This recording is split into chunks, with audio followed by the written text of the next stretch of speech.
Na moni pe ndeko na yo ferré na habité oyambi disque né liboso ya musique ouverte ndeni. En tout cas, félicitations à lui avec le courage qu'il a eu au moins. Parce que c'était une ligne à suivre.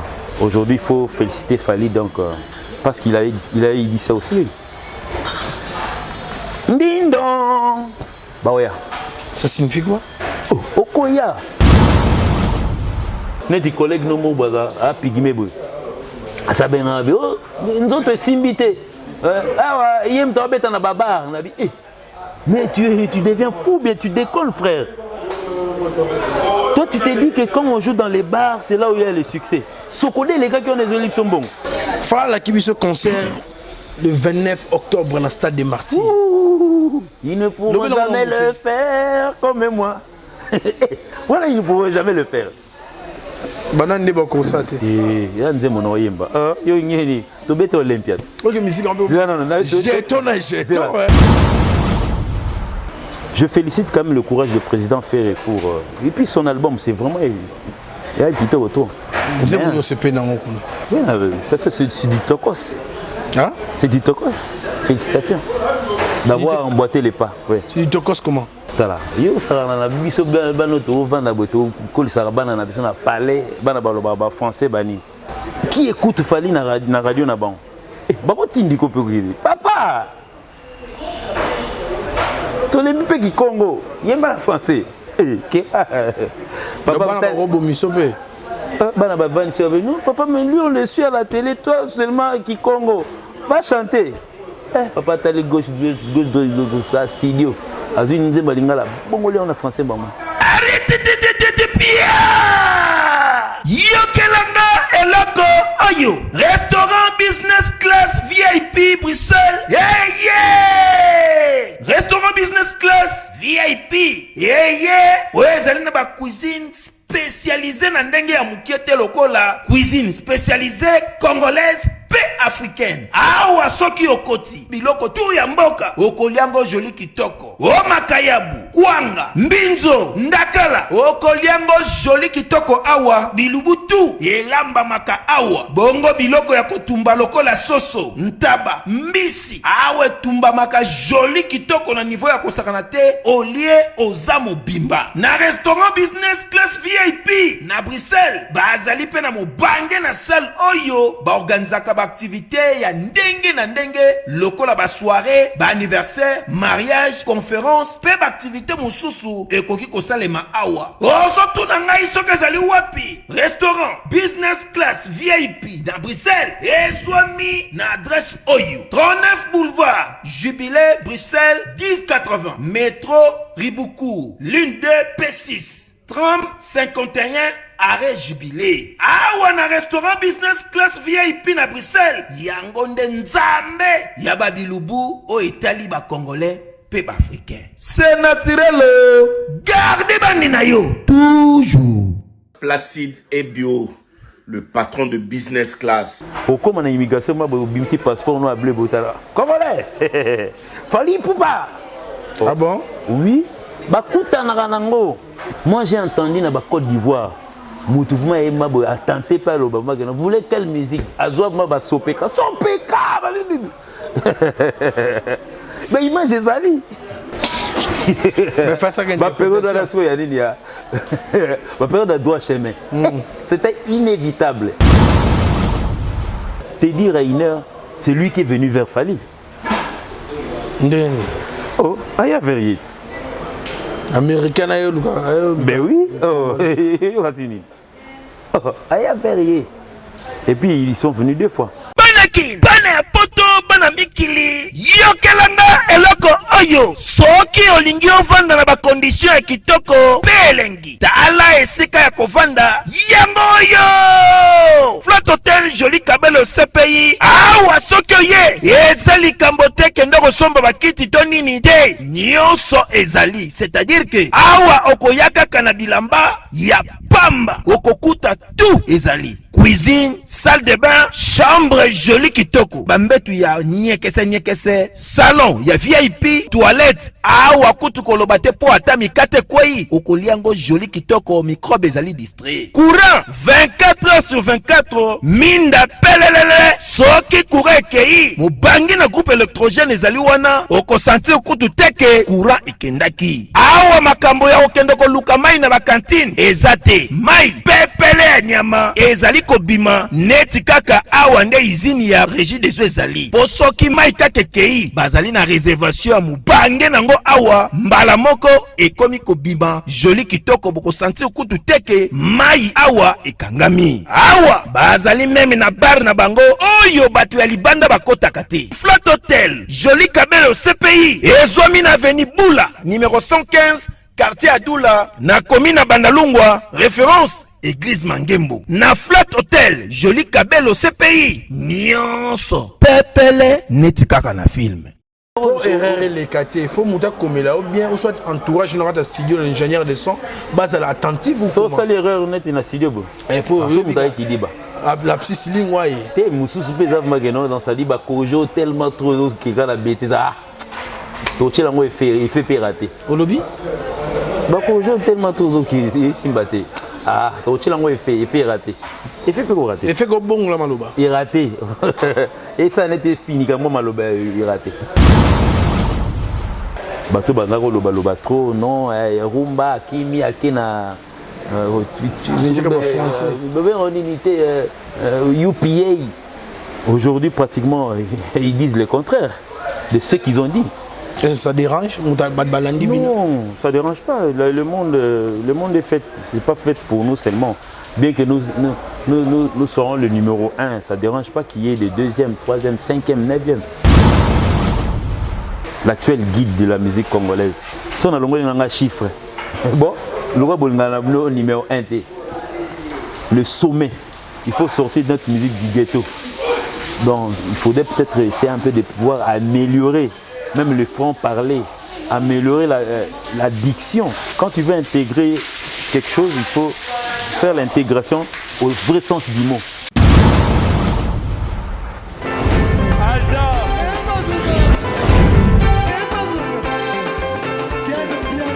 Personne m'a pour dire, on est quel bien là. Ailleurs, il y a ça.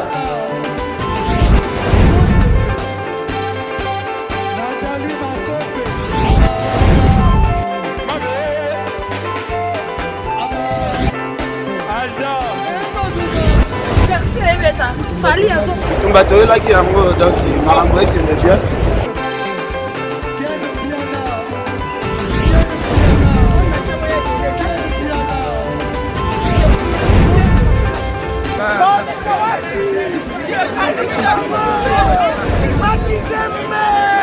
Ah bon? J'ai des mon conduit. Ouais. Ah, ouais. This is London. This is London City.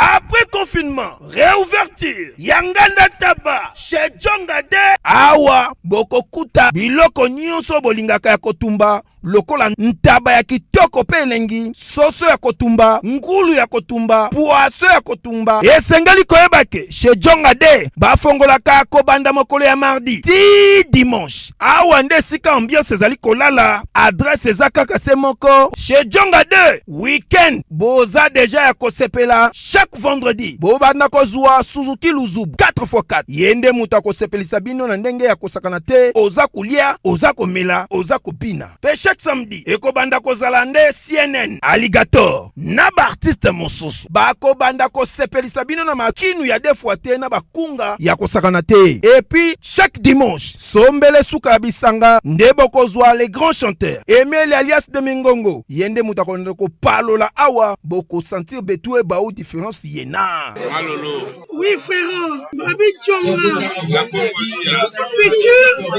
Futur. Hein? Nous te recevons la 50 boîtes. La Katakin, c'est Djonga. Soki olingo sala ba réservation, obengi na ba numéro oyo pe bako servir yo joli kitoko. Chez Jongade yango nde moboko ya ambiance na kati ya Paris. C'est naturel soin.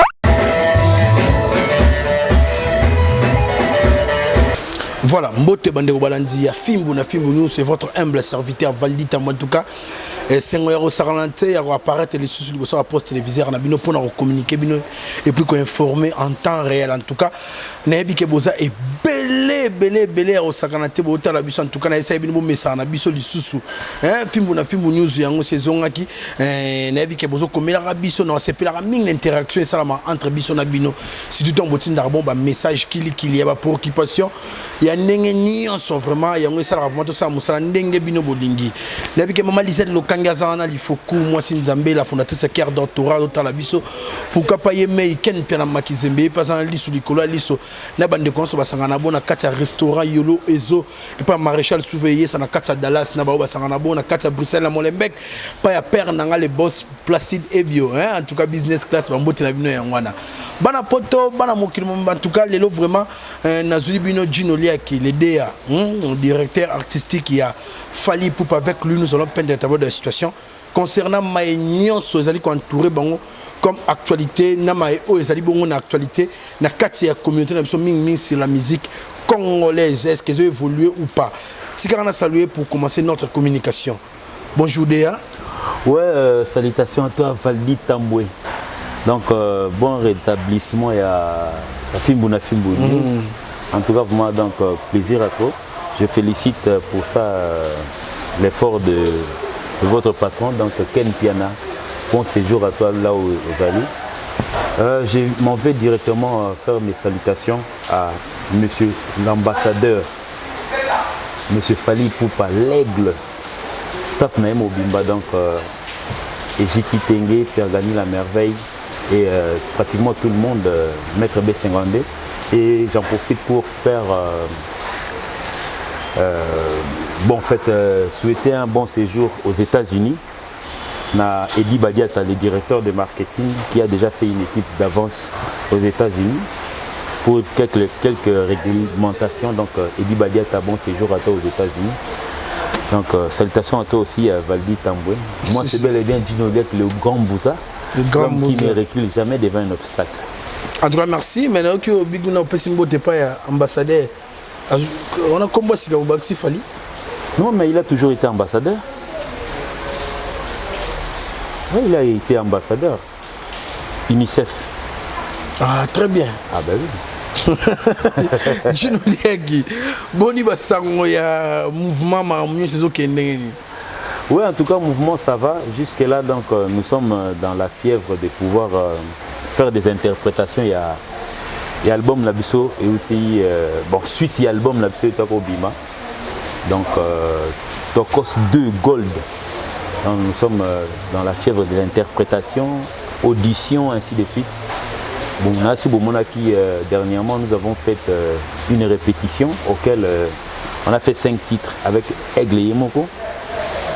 Practice, donc ça marche aussi sur internet. Donc il y a pas mal de Bina, ainsi de suite. Donc ça en tout cas pour moi challenge tout le monde sur les réseaux sociaux. En tout cas vraiment cela montre vraiment que non ça marche et l'album et la répétition les chansons donc les gens commencent déjà à se choisir des chansons donc après sortie il y a Nzoto et puis 100 aujourd'hui qui se comporte vraiment à merveille.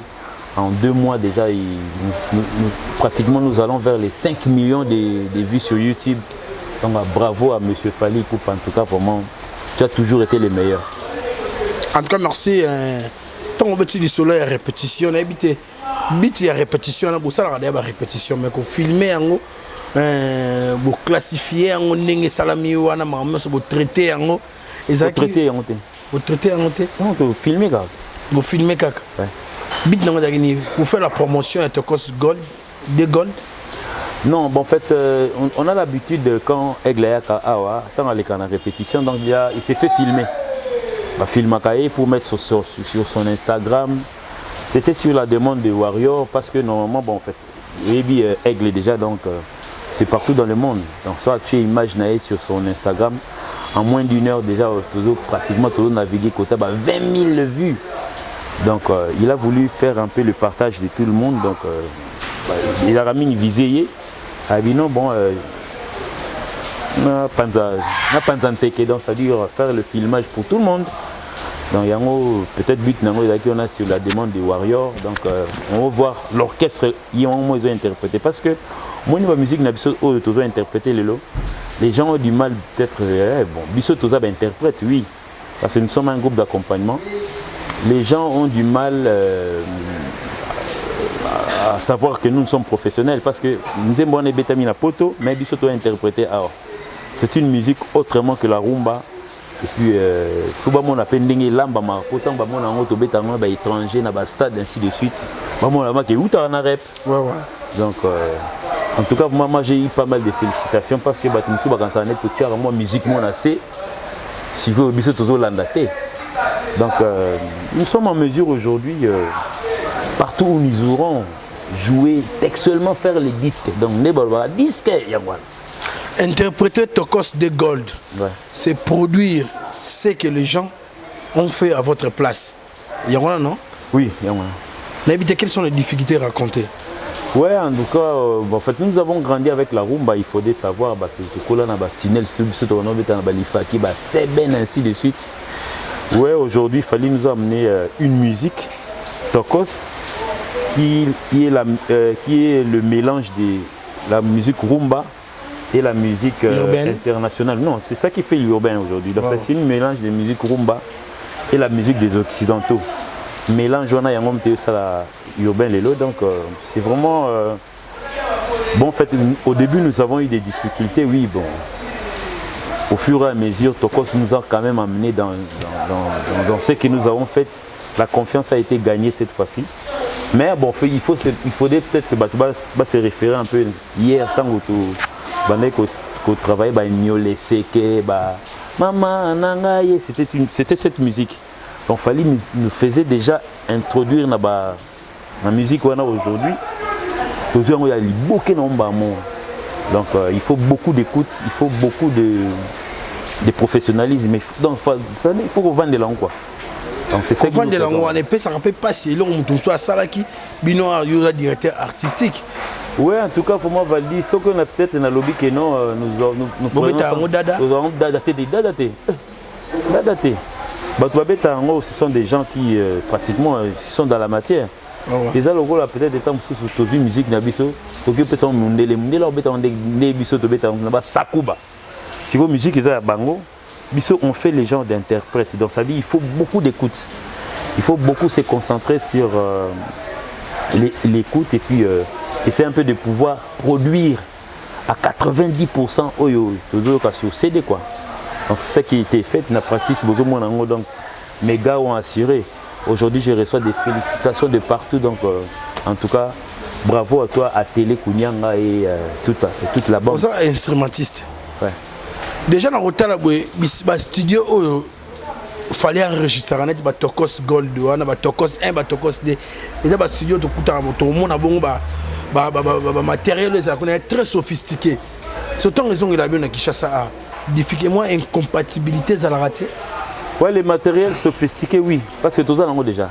Ah bon? Oui, Tokos, studio Tokos, c'est le haut de gamme. Donc ça veut dire les instruments récents. Et Bimi Kuna Biso sont bitoyés dans moi. Donc bon, on peut le faire ici parce qu'il y a certaines chansons qui ont même été enregistrées ici. Non seulement enregistrées, mais une partie Zongela Bisonette in Tokos, sur le Tali Nanzembo ou Baimbana Bouba, Kinam, au sentir basse nango donc basse et uta.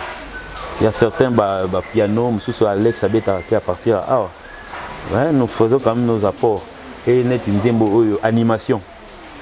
C'est fait ici et adapté là-bas, donc vous voyez.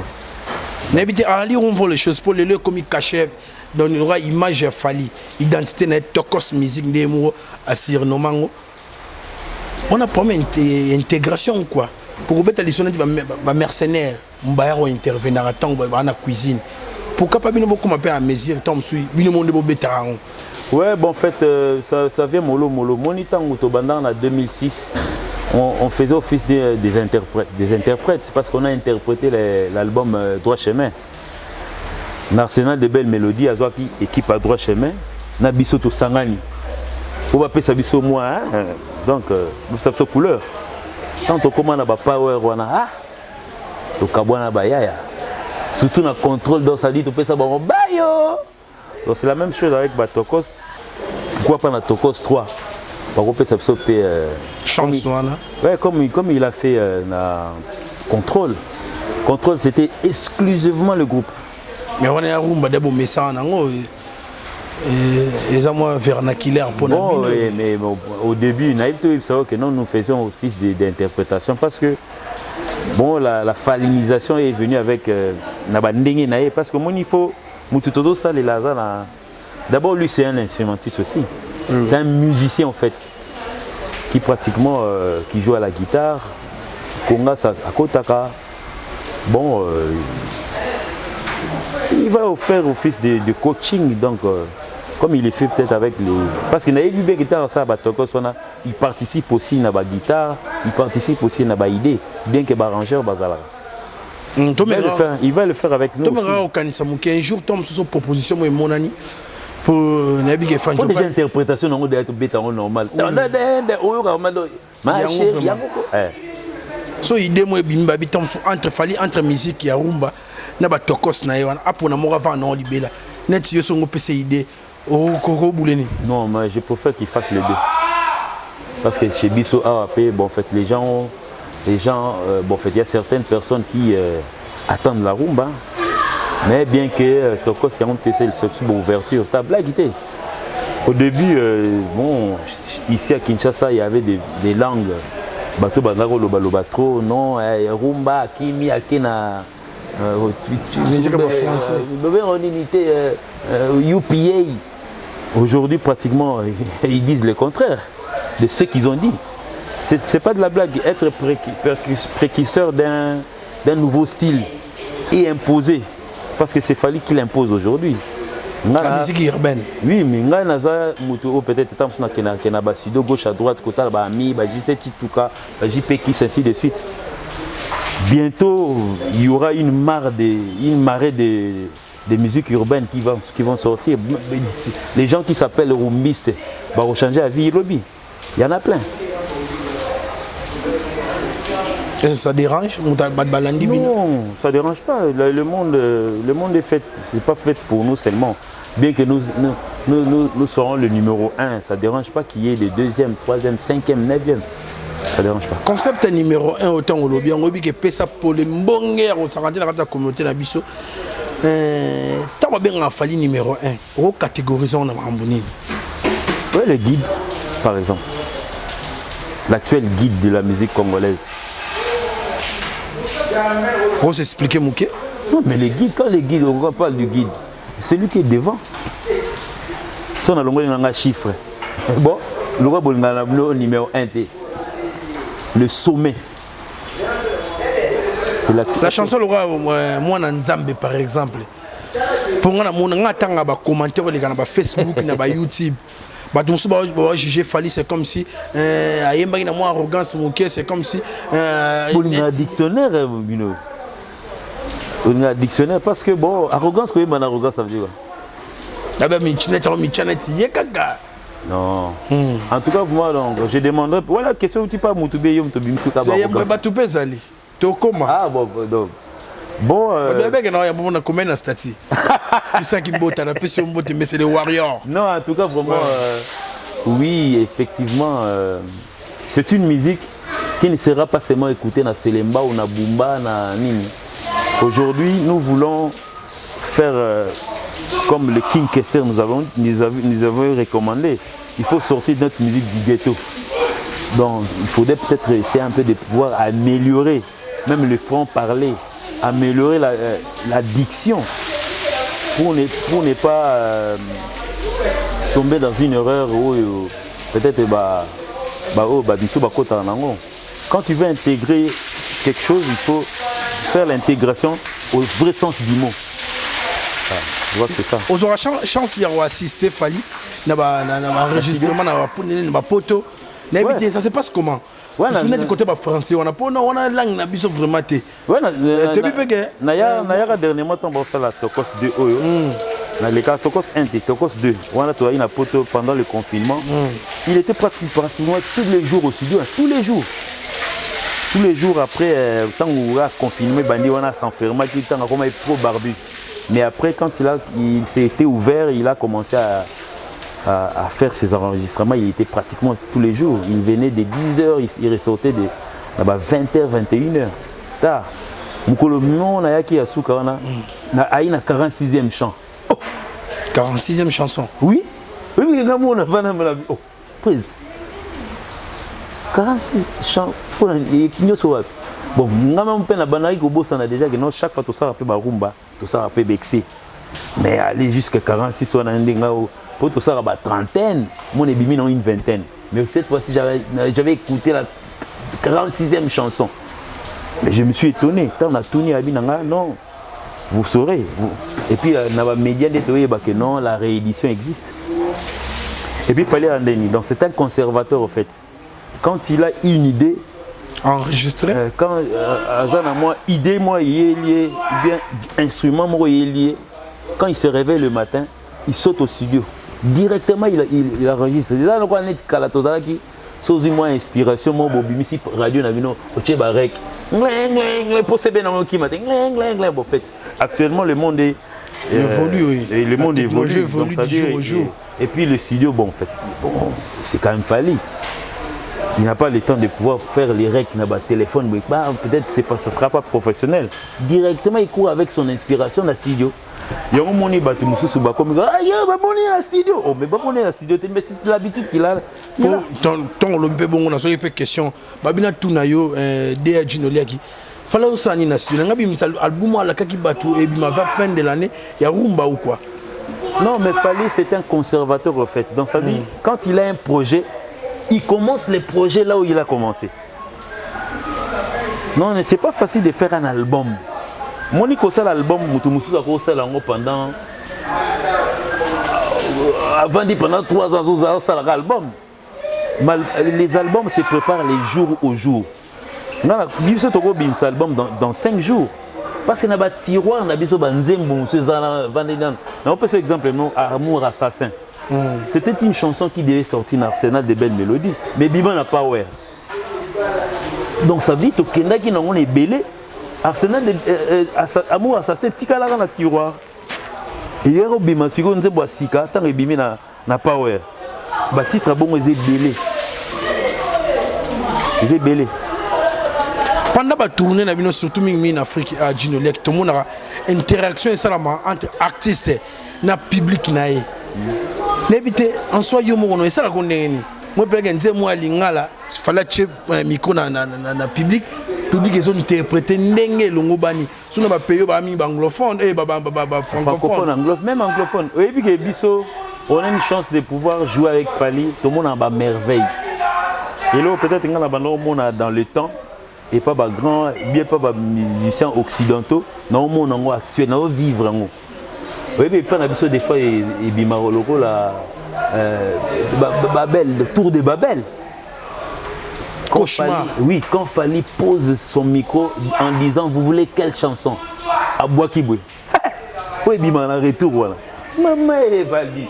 Mais il faut y être. Oui, il y a un serment et dit Badia Tasso peut-être à Coco élargir un jour. Tu prenais à ta chroniqueur, moi, tu tourner là-bas. Va vivre Makamo, biso toi qui reporter, bon, c'est pas le bélan. Parce que bon, en fait, les noms des Fali aujourd'hui, bon, c'est devenu comme si ce qu'on vient raconter, c'est ceci, on a prétendant ainsi de suite. Non, c'est la réalité qu'on vit. Le soir, on débat en télévision, il fallait prétentieux par exemple. Non, mais que soit en côté, bon, en fait, moi, c'est une marque de jalousie au fait. Parce que moi, je l'ai dit. Ambassia Lobango, Emmanuel Lobango, Athéla Lobango.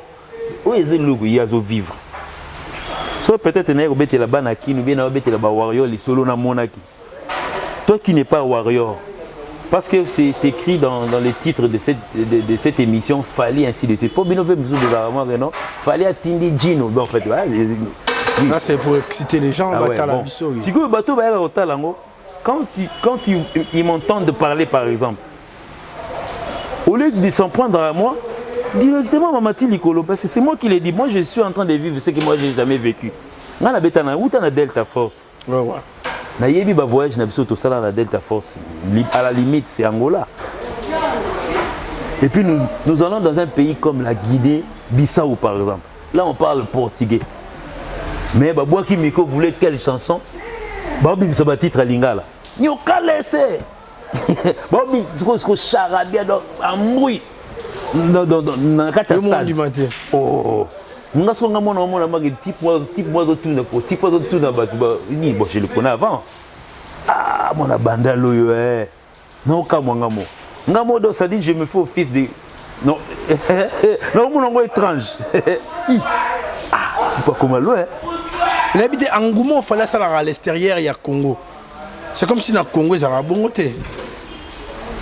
Qu'est-ce que tu penses? Est-ce que peut-être dans le dernier concert, on a vu ce Charles? Tu es tout le monde qui concerne ça. Et la différence, c'est la question de tout le monde. Kulutu Alino Mokemo, London, na pesi mbote. Oh, Alain Mokemo. Abi nangai na tuna oboye. Bon, on a rapporté. Il peut y avoir pipination de babé en français. Malobaya lobi na nganga na tom sou momo on a remplacé dans momo robot. Pour jamais communication ko ya direct, il faut na robot ça na pe. Abi nanga bolingo o balaksa rabino na libanda ya Congo, c'est comme si na Congo ils avaient vraiment pour déjà abi na média maï o les na média abi na propre sol na yo mo batebeli ba bengo ba prétentieux wana mona do bengi obi jalousie ya visa. Yo ta benanga pli na tunabi. Soki lelo o babi par exemple babi ba changer bino pays. Et ça la matin même so ba changer bino pays. Pays ni bo pour na bo na bino. Bon, en tout cas vraiment en Angola ici à côté, le pays limitrophe. Angolais. Je parle des Angolais. Il fallait des Congolais. Il y a un pays, je me rappelle à l'époque, vous êtes à Bercy, Bazo intercalé, vous voyez, il y a certains pays, les ressortissants à pays, mais Fali, mais joue de la musique. Un Ivoirien qui dit que non, Fali a comme un Ivoirien. Je me rappelle à l'époque, référendum, il y a Côte d'Ivoire, il y a Bidje Bimara. Fali Bimara, meilleur artiste, il y a Côte d'Ivoire, mais qui n'est pas Ivoirien. Je ne sais pas en quelle année. On a 2018, l'artiste est le plus suivi sur YouTube. Voilà pour le plus suivi sur YouTube. Ça, les référendums, il y a pays na bango. Artiste étranger, bimi meilleur. Donc ça veut dire, bon, oui, bon, Fali c'est un nationaliste, donc c'est un panafricain en fait, qui aime l'Afrique, qui aime aussi son pays. Bon, c'est pas parce qu'il y a des petits jaloux dans d'autres coins. Bah, on a un message.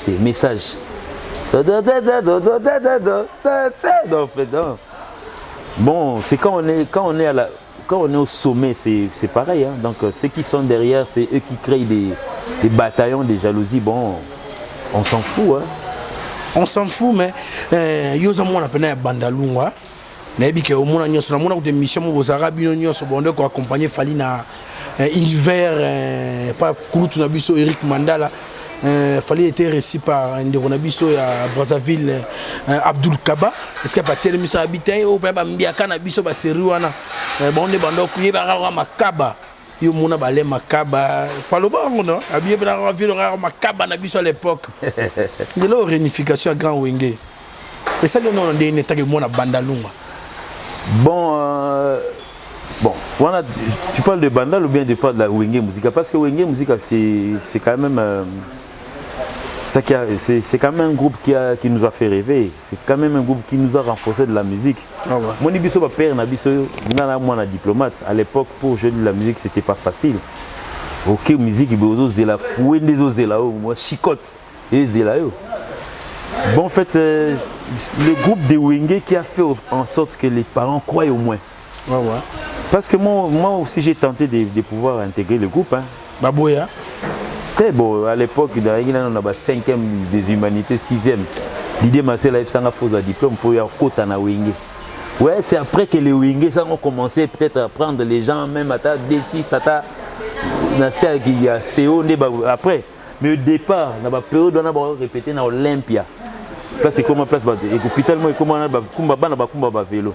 C'était à l'époque moi je suis venu, j'étais en 5e, je suis pas en pédagogie. Naya non. Foufou liboso. Bon bah soit raté. Na maintenant c'est pas pour guitare te babino ndeni chic nino. Oh 5e te ah te. Kenan donc c'est déjà avoir une image des garçons bazab étudiants, bazab propres qui n'ont pas les noulistes en eux et puis sortis de nulle part. Bah quand même Simba donc ça veut dire besoin dépendance il y a pays donc ça vient dans la musique. Et puis aujourd'hui réunification donc, ça fait que nous faire plaisir. Et puis précédent génération d'abonnés ils avaient école langa ça va clan langa les quartos ainsi de suite. Pourquoi pas les wenge? C'est un plaisir. On aura peut-être le temps c'est un peu de revivre les passés. Dans la photo, je ne sais pas s'il faut que nous lukions. Il y a wenge, il y a 1900, je sais pas, 1991, bien 90. Mais aujourd'hui, à voir à la télévision, ceux qui se prétendent qui wenge.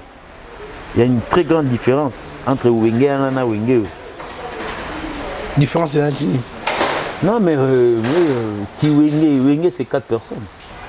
Donc à la limite 6 personnes ajoutées à Blaise Boula Adolphe Dominguez. C'est la base. Et la suite vous verrez donc Alain Pella, Kaloudji bon. Ils feront un grand concert c'est 30 juin. Mokolo a fait l'indépendance en Mboga Nabiso. Chance nous opé ça va kulutunayo. En tout cas, je demanderai à la génération d'en fait peut-être de petit à Mikolo qui n'ont pas eu le temps de boyo kanzo kané boyo sakangana surira ba vendre ba tout opinion so bako. Bon, on va assister les grands wenge. Moi j'ai en tout cas venons au stade. On va venir surtout ça la tournée te ngai oh nazawana. Ponga nga kota ba stade bébé Chanda na kota. On a kota à Zacle. Donc si ça s'avère que vous allez bisous vous allez je paye mon billet comme tout le monde. N'habitez pas une question moi il y a na mutu. Et là on est motivé quand on fallait bandi carrière solo naé en 2006. Yo longwa et pas ya kulutu na biso nani susu. Est-ce que vous avez qui na Delta Fox. Delta Fox on a intégré on pousse un peu la Fally Ipupa. Ouais, bon, en fait, au départ. Pour l'ordinateur, on a fait vraiment chance. On a été déjà bourré de talent et on s'est rendu compte que on ne pas les kinayo. C'est ça l'expression qui convient. Bon, expression, moi, je suis un peu aux ambiennés. On valait à tant point le nombre d'années. Donc, et le Kouana, oui, d'abord, moi j'ai quand même eu à travailler avec Fally. Bon, c'est un prophète au fait. Oh, flatteur! Vous aurez peut-être un jour à prendre le micro Botuni Fally. Moi je me rappelle, il avait pratiquement les 17-18 ans quand on était ensemble avec lui. Il venait chez moi. Alors il s'en avait. Tobini Samboko, to voyager partout. Dans le bon déjà? Oui. C'est comme un prophète. Au fait, tout ce qu'il dit, ça se réalise. Tobeta Bercy, Tobeti Bercy. Tobeta Zénith, Tobeta Zénith, Tobeta Olympia, Tobeta Olympia. Tokebeta Zénith, Tobeti Pena. Comment ça s'appelle là? Apollo. Obiso tono yoka tono rêvé. Total on a ba TV. Tout comment on tonya. Kobeta na ba Apollo on a venir la tala film Rocky. Et ça la mana. Et puis Valdi, je vais t'ajouter une chose. Avoir Fally Ipupa, quelqu'un que je connaissais. En 2022, dans le stade Olembe, dans l'ouverture, il y a Cannes. Ah mon, t'as la paix. Bisous total on la TVA à Bilengite. Valdi ozo ka stade mobile maison yemba moré. Ngana ya stade pour dire vrai. Parce que bisous total ça va na musique à na stade. Oui puis va brouiller à stade. Et puis makasiko. Na café ba yoka côté la samba ba yoka ka. Nazo yoka siko yo. Mais zigida ba double.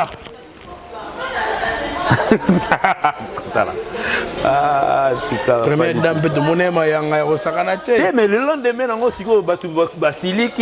ils utilisent une dame qui met à la tenue, comment on appelle là? À la vareuse, il y a Cameroun qui s'en prend en Fali. Déjà, Sogi, première dame, Azan Essengo. Est-ce que ma femme Moutag et Landasso Tantine Mourazo dans la télévision, franchement, Tayomo. La représentante de toutes les dames du Cameroun.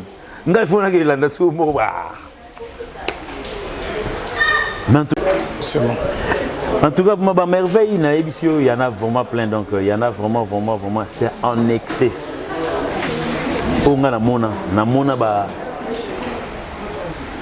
On a joué pratiquement dans les stades de l'Afrique. Pour ne pas parler des Guinée, Guinée, Guinée-Bissau. Là, on parle portugais. Dans le stade. Oh non. Mais moi, vous avez de la valeur ici. Vous avez quelqu'un qui appelle Sabino valeur en tant que Congolais. Il faut dire bravo. L'ambassadeur. Oui, le représentant de la musique congolaise. Parce que, oui, aujourd'hui, les lots sont coin immigrants, surtout à la place au Tokendara. Bon, puis tu vois, j'avole mon affalité. Qu'est-ce qui dit que non, il ça veut dire qu'il rien. Au comme on a immigration, je suis passeport, on a bleu, Congolais. Fali Poupa. Ah bon? Oui. Bah, Koutanaranango. Banane. Bah. Imiko. Non seulement Imiko, les Congolais aussi. Imiko, donc, ça veut dire l'ensemble de tous les musiciens congolais. Tout Koutanaranango. Ils disent, et puis il y a certaines personnes qui doivent dire la vérité. Ils ont raté mon fois longue pour le bango. Moi, c'est mon directeur de marketing, moi, Beta Lissolo, non? Oui, bien. C'est comme si tu es en là. Beta est malade. Valito de sauter. Voilà la polémique. Un directeur de marketing d'un groupe a parlé de ça. Bon, ça, la Sonini, carnaval. Fali. Écoute, on a mon émission, reportage c'est que catastrophe naturelle. Moi j'ai entendu dans la Côte d'Ivoire, mouvement a tenté par l'Obama. Vous voulez quelle musique? Sopeka. Mais image des amis.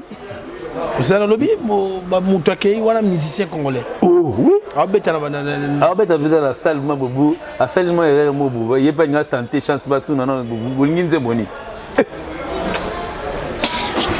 Mais face à ma période de la soirée, ma période de droit chemin. C'était inévitable. À voir titre d'os. Tu l'as qui a droit question vraiment n'engana tout dans monde yo pour vous rappeler chef. Yo dans moi parolos que les ande mususu un mouvement. Pour moi ça la musa les belé. C'est un salaire normal, salaire on a soirée. So question pour na yo na ko kota na organisation ma mususu en belé. Boni basango ya tout le monde a une fali pour la cérémonie mais miko peut to moni pe na ba kutu na biso ya wenge te dira iner. Vous souka na nzela ou comment? Ah ouais, le producteur. Oui, c'est un grand producteur, hein, parce que moi, mon fallu pour la première fois, je me suis étonné. Oh. Bah, on a 2 fois, on dirait. On a 2 fois. Moi, j'ai quand même. Et puis, Teddy Rainer, c'est lui qui est venu vers Fali. Oh, il y a vérité. Américain, ben oui. Oh, et puis ils sont venus 2 fois. Teddy Rainer, donc c'est-à-dire studio au Bassalina Cap Vert au Wenge que nous allons enregistrement. Inauguration non par exemple. Fali a été invité pour l'inauguration, tu sais. Tu me informer là? Ah ben oui, mais va sur internet, va voir. Il avait invité certains gros poissons de l'Afrique. Fali pour notre cher monsieur des Bandal. Il figurait parmi. Si vous Teddy Rainer a invité parce qu'il connaissait au moins son numéro. Monsieur Fali. Et puis, tant bon ça la production. C'était une dame qui présentait les stars, les musiciens. Mais Teddy Rainer, c'est lui-même qui a présenté Fali. Non, c'est en anglais. Hein? Fali. bon, il y a bon match et Poupa, et Bimondé et Poupa. Et dire mais c'est un grand producteur en tout cas, oui. C'est un grand. Oui, mais bon, effectivement, peut-être il est venu pour une production, oui, moi je pense. Mais bon, il fallait comme Azalaka Réglo, il est encore avec Universal, donc il ne peut pas couper pour à ses côtés. C'est pour te dire que dans l'interview, j'ai travaillé avec Fali, il y a un projet comme ça, travailler, bon, peut-être, mais il y a un projet, il y a comment produire Fali, alors que Fali a un Universal, donc peut-être que soit à la patience, mais il y a mon pays, il y a beaucoup. Il y a pas mal des artistes, soit il a produit, bon, il y a un peu ma bête, mais c'est un grand producteur. À faire le pas comme vers Fali. Ma maison de production, Fali a univers, Universal, Warner Music, à Joasiko est victime, à Tchon, on a Sony Music. Oui, nous sommes. Bon, en fait, la prochaine chanson est Abisso Yangai, Emani, Ambassi, Tyson. Et Bimana est victime à Sony. Na Sony Music. Ouais. Sony, on a Sony à monde entier. Ouais, Sony, bon, en fait, Sony, ils ont un monde entier. Mais ils ont un département, quoi. Donc, ils ont un représentant à Afrique, représentant à Asie, représentant à tel. Mais la mine, tu peux, on pose armoire ouverte aux Arabes, poser Yofing raté, le bas un moment, humour à mouquer, les cranons. Mais ça, Sony, on a Sony, mon bâché, eux, n'a pas bien.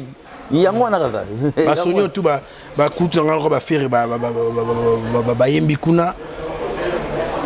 C'est la même chose, ma chanson bientôt de Sony. Kunat. Petit frère, il a filé un single avec la chanson Problème Netto. Oui, en tout cas, il a filé, félicitations pour sa chanson. Mon thème, il y a bien. Mais sauf quand on a un problème, il y a un love. Il y a un problème. Mais c'est une chanson exceptionnelle qui pratiquement. Si on a un problème, on n'a pas Valdina FC, on a la mère aussi batté. Nous, on est validé, on n'a pas de problème. En tout cas, ceux qui ont des problèmes, vous pouvez venir trouver conseil chez moi, moi je gagne un problème. Na moni pe ndeko na yo ferré na ebité oyambi disque né liboso ya musique ouverte ndeni. Oui, moi j'ai eu le temps à écouter donc à écouter. Oui, certaines chansons, pas tout mais on a qui moins d'âme. En tout cas, félicitations à lui avec le courage qu'il a eu au moins parce que c'était une ligne à suivre. Au moins, il va induire une erreur. Journaliste pour parler, ainsi de suite. Et tu es revenu à la raison. Aujourd'hui, il faut féliciter Fali donc, parce qu'il a dit ça aussi. Dindon Baoya. Ça signifie quoi? Okoya. Tu te rappelles pas, comment on appelle c'était un concert à Showbiz avant tout ça là qui. Conférence de presse. Oui. Il en avait parlé. Parce que c'est un prophète. Je vais te dire c'est un prophète. Il sait au moins. Parce que c'est les guides au fait. Ils viendront. Je félicite quand même le courage du président Ferré pour. Et puis son album, c'est vraiment. Il y a un petit retour. Zembo c'est pénant. Zembo, on a eu qui. Il y a une ligne en école ou en musique urbaine. C'est bon déjà, non? Oui, c'est du tokos. Hein? C'est du tokos. Félicitations. D'avoir emboîté les pas. Oui. C'est du tokos comment? Oh. Tala. Yo sara na biso banoto vanda boto kol sara bana na biso na palais bana ba français bani. Et surtout que biso to na bana ba occident. Qui écoute Fali na radio na ban? Babo tindi ko pekiri. Papa. To le bipe ki Congo, yemba français. Papa na robo misope. Non, papa, mais lui on le suit à la télé, toi seulement qui Congo. Va chanter. Papa, t'as les gauche, ça, c'est idiot. Azul nous dit, Balingala, bon, on a français, maman. Mais en tout cas, vraiment, courage. Moi, je le félicite parce qu'il a eu quand même à déposer son arme. Aujourd'hui, surtout ça, bon, mi bali. Oui, mais si on a vendu à Fumboité. Mais bah, mon on a coucou, on a Fumboa. Tala kaka. Si on a raté, mais attends, il y a un CDT. C'est ça. Bachar bato ya mo lala ki babuboya ki dit ndo ka kala masolo o bala membi ko boy golia mbi ka mena buto le liga maman na liga mbi yango ça mais la biso musique. Oui, ça mais la biso en tout cas c'est un plaisir. Donc sans polémique en tout cas pour moi je félicite les gars. Donc il a suivi les pas et puis il a suivi les guides. Mais si donc au batikali en tout cas bobu kanate. Yo assiste à bon ba studio question de mielenga bien avant mais qui m'a muké. Et là on y est ça la raquette. Et puis oui na kena na ba studio belé. Tala ba urbain. Non to paiement. Non, je ne sais pas si décidé. C'est quoi qui dit? Ah, il y a la kende kaka.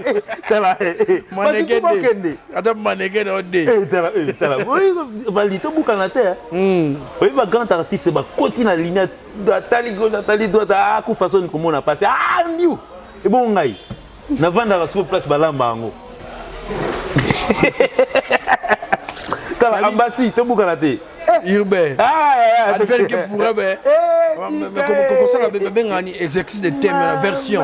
Et la ligne là tu vois en français ton dernier et ça et puis bablo ndé mana wege ndé la lobi coup façon ni comment on a passé. Ah.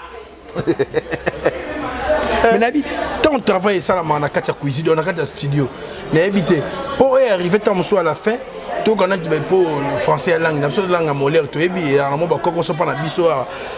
Pourtant, donc si on les catés, il faut monter comme là ou bien ou soit entourage général de studio l'ingénieur de son base à l'attentif ou comment ça l'erreur net dans studio bon et pour la petite ligne ouais té musu super mageno dans sa dit ba kojo tellement trop qui gars la bêtise ah to tchela moi il fait pirater au lobby ba kojo tellement trop qui simbaté ah to tchela moi il fait rater il fait que rater il fait que bon la maloba il raté et ça n'était fini quand moi maloba il raté même Joe moi qui non mixer on a eu tellement yemo atika moi les gars bon.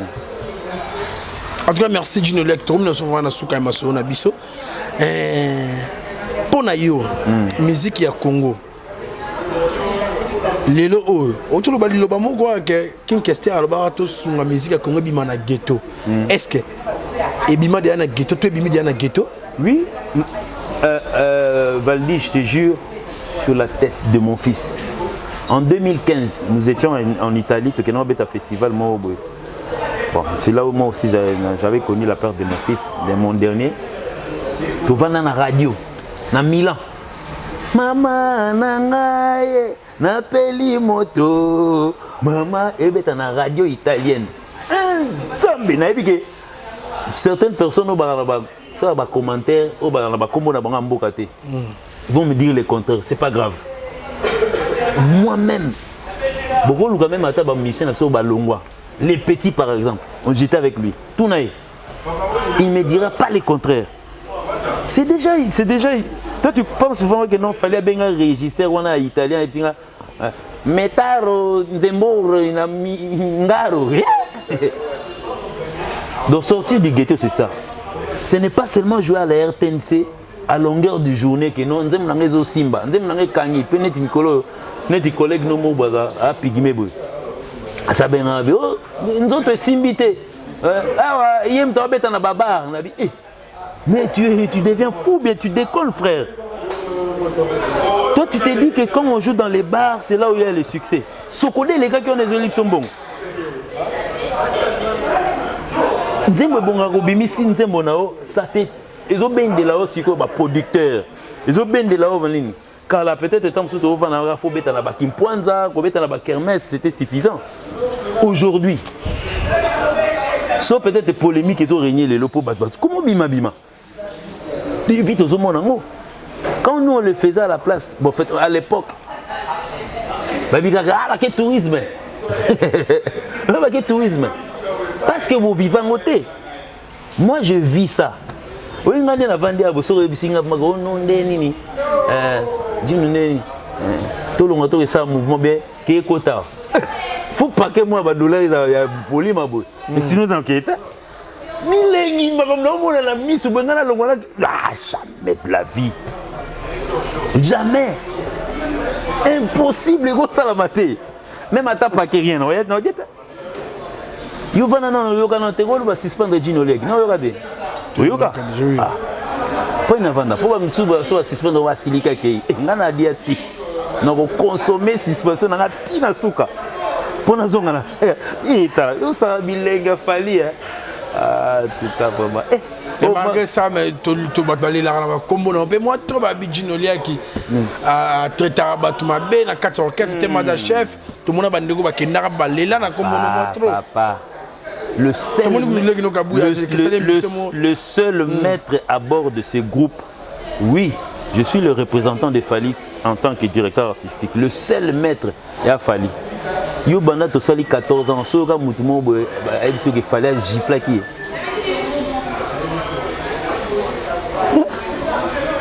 Musicien Morobo, Ndégonete. Moi je ne peux pas le faire à la place. Ils ont un combat, on a gagné. Yo. Toi, la famille. Yo kasi mande ba vana na quartier latin bitumbelika te. Ou bien na maison mère, on appelle na maison mère kuna wono bitumbezo za la trop. Mona baba beta pe moi mingi. Beta na. Iye na ye ba bunda ye a gagné te. Tout kat. Oya biso so to bundi e comme nga problème on a onyo ko la batu te ngana mbuza na bundi na to bundi na gagner yo ko beta li solo na o la beta la biso yo la moi si na otike nga mbat yo chrétien na beta droite yo pesi à gauche oui et ça ça l'habitude que on doit s'excuser ouais ça va makakouté oui mais ça arrive des fois que non s'attend pas côté moi yindi Zaka nga mote babagara il est na mouvement mais ambuzan des ont gagné tout yango no mona mutasiliki akebeta lisolo na ndenge na TV mais en tout cas nous sommes une famille on exerce ensemble on a vécu pendant 14 ans ensemble yo kasi mabezate kotongo ya la raté koton tezate ezala na moto mais tant que na plateau boto tchena se banini surtout tout bimisi elongia libanda mais tout ça so bagarre na maramususu ni na otoweli sol te otoweli doté mais on est dans bon c'est le mon passé auquel basi ba tiranga matoi babi plus jamais na sala ngo souté très bien et soukaka que non on a qui mbuza qui bosenzi akala alors ça là bon je pense que vous tout bana tourner dernier en fait prochainement je ne pense pas que non tout le monde a un retour au basso abundisa yengai fala la kibiso concert le 29 octobre dans le stade des Martyrs. Ils ne pourront jamais le faire comme moi. Voilà, ils ne pourront jamais le faire. Banane de Bakosate. Et il y a un mon oyemba. Yo ngeni, to bete Olympiade. OK, musique un peu. Non, jeton. To bete Olympia. Ils ne pourront jamais le faire comme moi. To bete Zénith 2 fois. Ils ne pourront jamais le faire comme to bete Bercy. Ils ne pourront jamais le faire comme moi. Zélanano. Vite tu le 29 octobre. Enfin, je t'ai retrouvé. On te retrouve à stade. Stade te projeté en Rataba 3 fois. Et Ratabiso. Enfin, on l'a retrouvé. Stade le 29 octobre. Ça sera 7 jours après mon anniversaire. Bon, tout le monde a une organisation à l'ambassade de Canara. Héros déjà, tant que tu as répétition. Mais bon, tu as 40 minutes pour faire répétition, pour préparer un camp. Non, mais Bisso est déjà au stade. Quand on a bêté le stade de dernièrement, on a bêté dans le stade de e-sport, il y a Cameroun. Ouais. Avant, il y a aussi la prestation à Olembe. Oui, il y a le stade. Donc, tout ça, on a un système, on a déjà tout. Surtout, il y a un peu de Rotana. Et ça a tenu dans un costume. On a un peu de pantanate. Mais si moi, comme un t-shirt, on a évité. On a des cartes, mais quoi ça là? Mais en tout cas, vraiment, et puis tout au bête à Bercy. Bercy, quand même, c'est 20 000 places. Mais stade de Martyrs, il faut retenir bien que c'est 80 000 places. Oui, on sait. On sait. Et puis, bébé Tchandabeta. Bébé Tchandabeta, mais tu occupes ma voix, mon circuit, baby. Sauf hier au Beta Kuna. Conseil, mon frère Beta m'appelle à Njili. Il n'y a pas de problème. Il n'y a pas de problème. Il n'y a pas de problème. Nous, on ne peut pas arrêter les temps parce que le 29 octobre, nous sommes à Bercy. L'église, l'église, non. Kinshasa regorge déjà plus de 8 millions d'habitants. Yobikune à 80 000. C'est quand même une dizaine. Un dixième nango. Tokobeta na stade. Qui est concert en face ou bien au milieu, on s'en fout. Tant que tu as peut-être pays étranger. Toi, tu crois que net cours de grand et ça à Abidjan du 25 au 1er. Toi, tu crois que Abidjan est plus grand que Kinshasa? Non. Père, Abidjan, les Avmaris, ça dit cours de grand. Bateau tout dans la Côte d'Ivoire. Au moins, il y a février, juin, décembre, on est à cours de grand. Papa, tu te retrouves avec Dena Mwana. Star Mounene, Madame Mwana. Abeta un grand festival, abeta un grand musique, bisoka na kina, tout ça n'est un yété. Prêtresse. Autant mon maman il y a représentant Expo. Autant là qui est. Oui. Bah tu me souviens Luka et Longi, bah quand c'est des photos na tinda qui était. La musique religieuse ndeye mo. Bah tu me souviens quand c'est des photos, on a la tinda photo de thé. Et là il m'a monté la photo thé. Arabier voir du photo là Amami Kikuna. Pour lui il espère moi que non. Bah représentant un Congo Bangol. Dena moi na Zalaki. To kuta na épée, na cour de grand il y a Abidjan.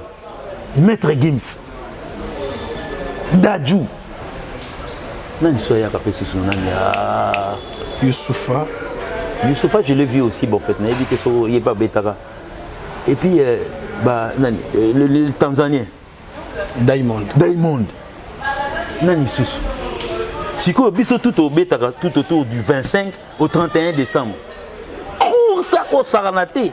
Yongo mona mo polémique mo ebima na makambo ya asini kuna oh non fallait taper poteau.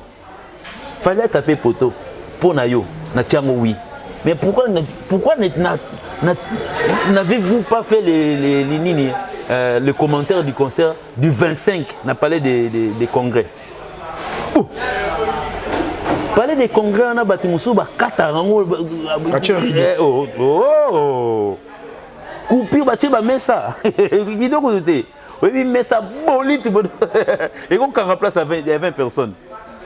Tout ça pour seulement soirée de gala. Il y aura si biso tanto beta na mutamela kokate. Amela na et. Oh muto moyen na whisky na tiana. Amela na et. Pourquoi faut amener ça? Pour damage coûte ya ngode. Mutana pour ça damage n'angwa en face. Fallait azobeta. Blague au coin. Il va dire oui, aujourd'hui, en fait, les gens me verront peut-être faire la gueule ainsi de suite parce que les prétentieux, les gens qui passent, qui racontent du n'importe quoi. Pourquoi? Parce que tu as une application à Kaki Paka. Des fois, pour ça, mon loba. Non, mais l'exemple moi. Yosa Noir. Fallait passer à la télé, fait sortie médiatique. Il parle de deux bons. Les gens n'ont pas compris.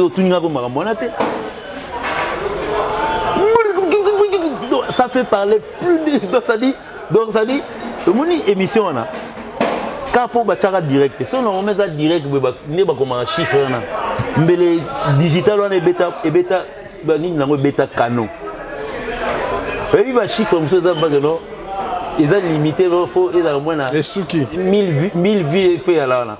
Mais ce chiffre 3 chiffres là dans Nasima. Tala, tin Amérique na ba horaire ils ont tourné ba talent. Unico mobile la émission là. Donc ba biga deux bons.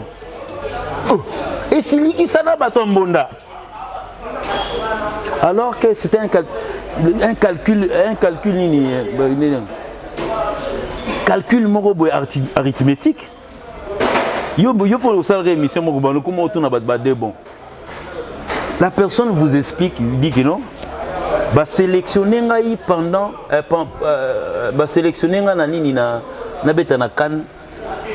Bah sélectionner 3 personnes.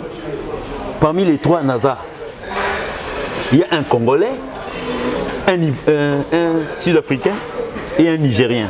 Nigérien, je sais pas, Nigérien, je pense. Ce qu'il fallait tout nibato. Ce qu'il fallait d'ailleurs bonté. Bon, Lucas 2 bons. Mais c'est facile. Un Sud-Africain, tout on dirait qu'il est sélectionné.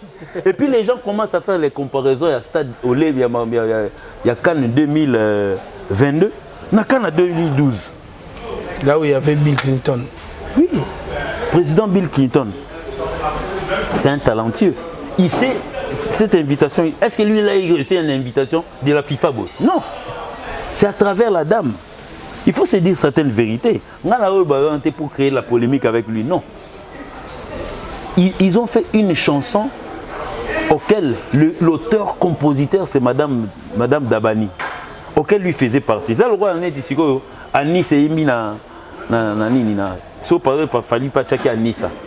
Soit télé, il y a à Nice, ouais, télé. C'est là, là, si, ça. On tient à télé. À télé, il y a une fois que na TV, que non, FIFA est bien ngay. Au saline vocal dans Nzembo Fali ou bien Pichen Kalombo. Alors allez la toko le non ngay FIFA est bien ngay. Non.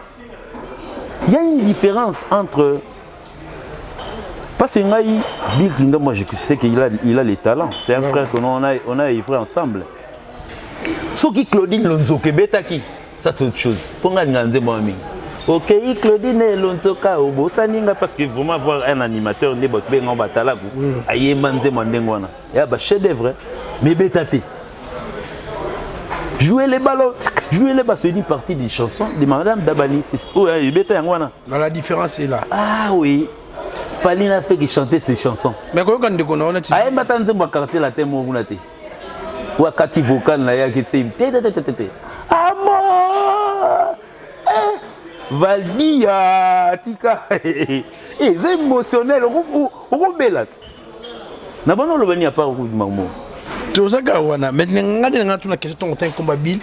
To moni Bill passa qui est sortie médiatique mo roboué.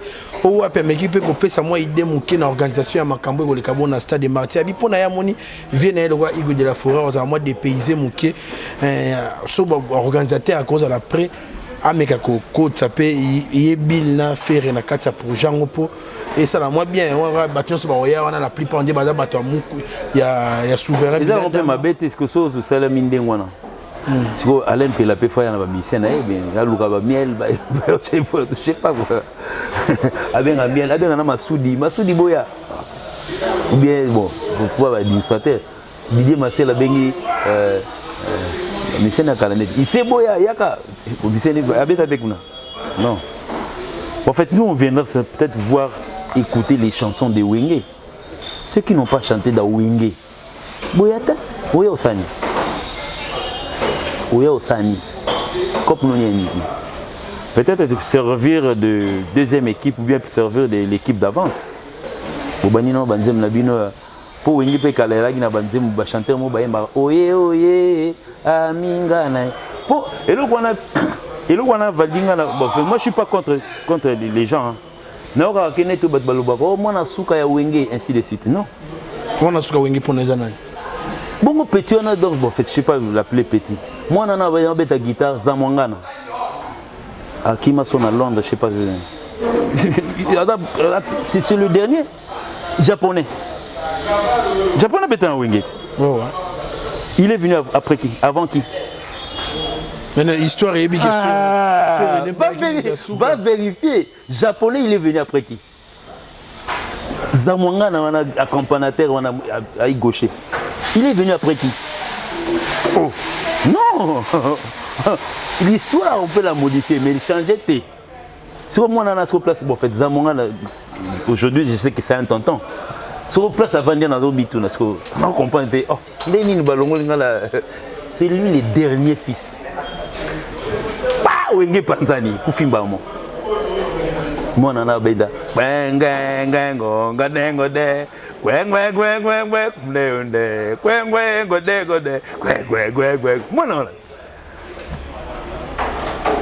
C'était un guitariste. Moi on a histoire non bien moté. Tu n'as yo kayo. Na on a toujours question pour te mona pour bino bakolo cop.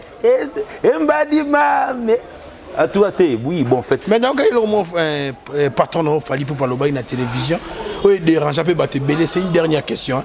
Oui, dérange un peu, pour la Fali, moi, je suis Wenge, je suis bandal. Ou t'es sur ma tête, ou t'es boy.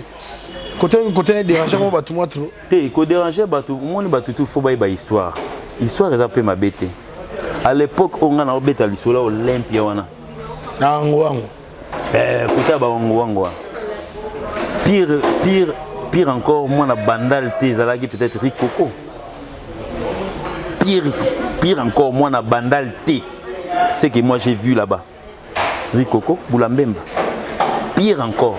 Pour période où on a Ekoko Tazarate, nous allons boire à Kriwera. Animateur. Tchakachak et Zalarate. Oui. Animateur. Tchakachite. Popé qui sort. Popé. Oui, qu'est-ce que c'est? Attends la bouteille. Qui qu'est-ce que c'est? Émérite Werason. C'est lui qui faisait l'animation. Pire encore, j'ai dit, moi na bandal Tezalaki. Rikoko. À l'époque, Werason, bon, il n'y avait pas à peu près de quoi Kester, parce que à l'époque, même Bozi, nous avons Walingo, c'était pas un animateur. Animateur, il y a Zaïko après, bon, je sais pas, bon, bref. Il y a Serena Ventone, Papa Chéri, Didier Massela, Alain Makaba. Adolphe Dominguez, il vient dans les anges adorables. Oui. Souvenir ne retenir na bakulutu wana. En tout cas bakulutu plaisir na ngazaki ndeni. Moi à l'époque tant bisu ba musique ezaki le quoi qui voyou qui yanké ainsi de suite parce que ngala beta na station japonais na PCP moi na mbuta na ya mbuta et pas la mbuta na PC mbuta trop parce que moi na beta pas na bon. Il y avait une très grande différence. La musique ba yanké tasco vinanga bon pauvre père son âme. Ketiawa. Nani mutamutu rajakula. Pourquoi beta kuna? La station Japan. Sikoyo, la différence c'est ça moi que OK Wingé, tu vois moi français Zolobama. Moi Victoria la bombastique moi Koti. Bana boy. Vous comprenez Victoria na komoni na tunnel ya balu baté aketa station Japan. So kuna uzomona maki no kama telemi baye dekani. Moi pichu mampu ya pas Koti. Zolobana. Puis moi so kuna so talisco au sentiment que keba. So comprendre. La différence à Wingé ya yona. C'est là où moi je me plaisais en fait. Quand je suis venu dans mon faire un PX mais on est bien. Mais quand ils n'ont pas voulu de moi, il y a mon tracé directement laquelle c'était la même chose. La vignoble esthétique. Cab étudiant banini direct na kenanga kuna. C'est là où les parents ont adopté babino en moi on a dit ceci quoi que ça musique. Mais après on a rozongi là. Bah c'est mieux sur rêver kaka un Wengé. Rêve ezalaki ko panzana. Donc ça veut dire ezalaki bandalité. Oh. Et puis il y avait certaines personnes qui voulaient faire du Wengé dans le quartier na bango. Au même on a qui m'a tété kuna il y a qui n'a aucun c'est mon Vastor esthétique je pense. Ça c'était du Wengé. Wengé il y a moi ndenge il y a moi genre nango moi kako yemba te ezaleli nango. Et puis soko ba comme na vacances ndé Wengé bandi. Soko ka boire rentrer académique ou rentrer scolaire pek bakati. Bien en moi. Merci Gino Léa qui te remet dans Souka, une dernière communication. Dernière communication de. Et là, on va Souka pas de bataille. Ah, toi, tu vas m'apprendre à Souka vraiment. Pablo Kitamba, la terre qui maison. Ah, Pablo, maison qui tombe. Ouais, Moutasagalo, t'as rien matin. Pablo Kitamba. Ngala Kotisi. Kotinga. Pas maison là. Maison là biso. Pablo Kitamba, la maison qui tombe, ça était gagné. Tu es au sol, mon souci. Oh, t'es maintenant pas la maison qui tombe. C'était comme la lunette. On dit que ma bessico. La côte. On a la lunette. C'est bon. C'était comme ça. Pablo Kitamba là. La PC moi. Najili Wumba compresseur. Ouais, c'est on a biso, tozana bango. Chansar Bilé, les places à Guinabis. En tout cas, merci pour l'assistance. En tout cas, vraiment, Chansar Bilé. On a participé Alex Mboma. Donc, les gérants de cette idéologie. Donc, on est aussi occupé par Chansar. Il est là. Bon, bref. Bon. Ah, pas la paix. C'est bon. Ça, c'est un ami qui vend à Bandal. Quand on a un complexe, ok, ville. Si. On a la ville, on a le transport. Moni, ils ont banda Sikimbondo, donc pas mal, tu trouves tout ce que tu peux trouver. Donc salutations à vous, Papi Chako Kashimani, donc je te salue, Koko Bangala, non, c'est joli Olio qui vient de séjourner à Kinshasa ici. Pichumbombo, tour de contrôle. Ouais, salutations de lobby, donc Gimbi et Solution. Tu connais, non? Gimbi et Solution. Ah, voilà. Toi, on a mis ça dans notre travail vocal. Oh, yo, travail vocal là. Est-ce que vous avez une guitare à Yanzé Monangam Nabetan? Tu n'as parce qu'il y a certaines langues qui disent que non, Abeta raté. Il veut me mettre à l'œuvre comme tout le monde. Mais scène. Humanisme en beta na boka nga to kena benet to vana bo kase mo interprétation beta via bosala boulot de kase mo zo beta sko humanisme place na vana esko oyoke boke zo kita bokita bo masanga na melaka et kita bien sko no mona jona zo beta sko jona beta ngai ça fait un plaisir hein. Oui.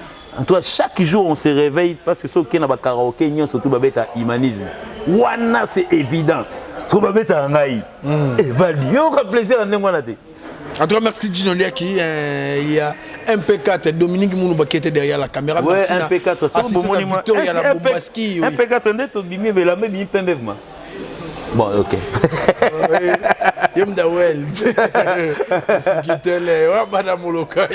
En tout cas, vraiment, plaisir à trop d'engo yamba ingai.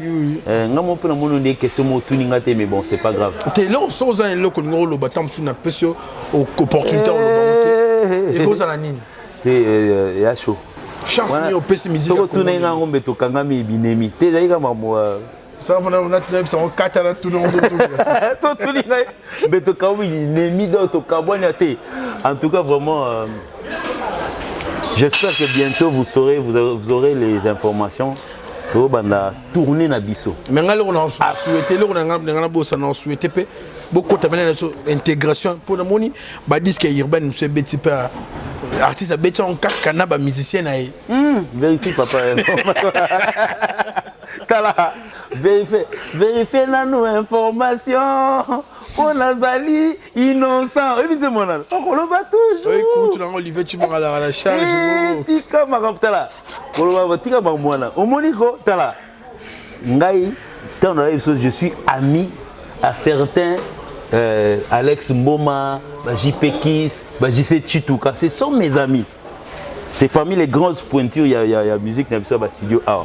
Il faut faire très attention. Je connais l'histoire et l'histoire me connaît. Je ne peux pas dévoiler ce que je ne connais pas. Mais, je suis en train d'interpréter. Je ne sais pas bêtise si je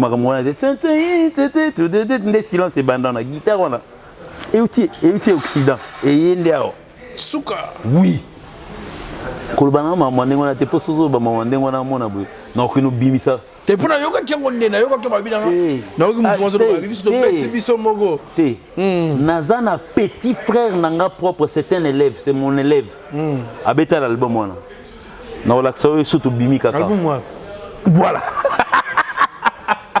Les qui n'ont propre, c'est mon petit qui habite Bandal, qui joue à l'INA. Bon, faites attendre à l'INA. C'est mon petit. Surtout Bimi, na bengi, siko po. Merci. Ah, ouais, merci ouais. En tout cas, vous abonnez massivement Whisky Wishia. Merci.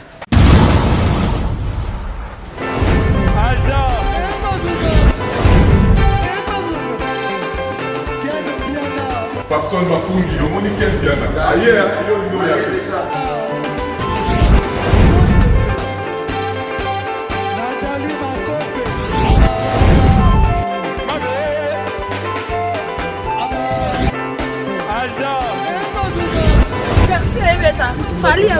Bato là qui a donc malambo qui me dit